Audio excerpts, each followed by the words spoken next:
15টা বছর ধরে এই সংসারে আইসা কাজ করতে করতে করতে করতে আমার জীবনটা তেজপাতা হয়ে গেল।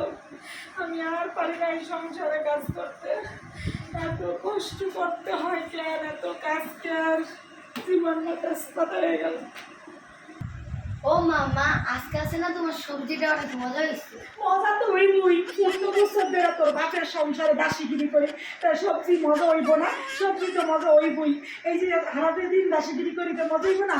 আমি তো 15 বছর ধরে সবজি রান্না শিখতেছি, মজা করে রান্না করার লেগেই তো। আল্লাহ, মাথাটা ঘুরতেছে, মাথাটা ঘুরতেছে। কি হয়েছে মা? কি হইব জানো না? সারাটা দিন যে ঘরের মতো ঘাটাঘাটি করি তোমার মা, তখন মাথাটা ঘুরাইবে না, কি করবো? মা তো এক জায়গায় আছে, আমি তো দেখতেছি মা তো এক জায়গায় আছে। মাথা এক জায়গায় আছে।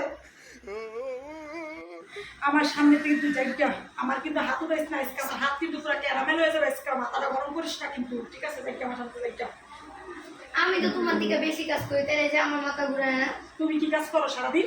এই খালি একটু কাজ করে এটা তোমার কাজ হলো? এই 2টা প্লেট ধোয়া দাও, এই 2টা রুটি বানা দাও, ঘরটা ঝাড়ু দাও, বাথরুমটা মাজো, একটু ফ্রিজে পানি দাও, ফিল্টারে পানি দাও, তারপরে একটু টেবিলটা গুছাই দাও, ঘরটা মুছো, এইটাই তোমার কাম সারাদিন। আমি যে আরো কত কাম করি এটা তুমি জানো না?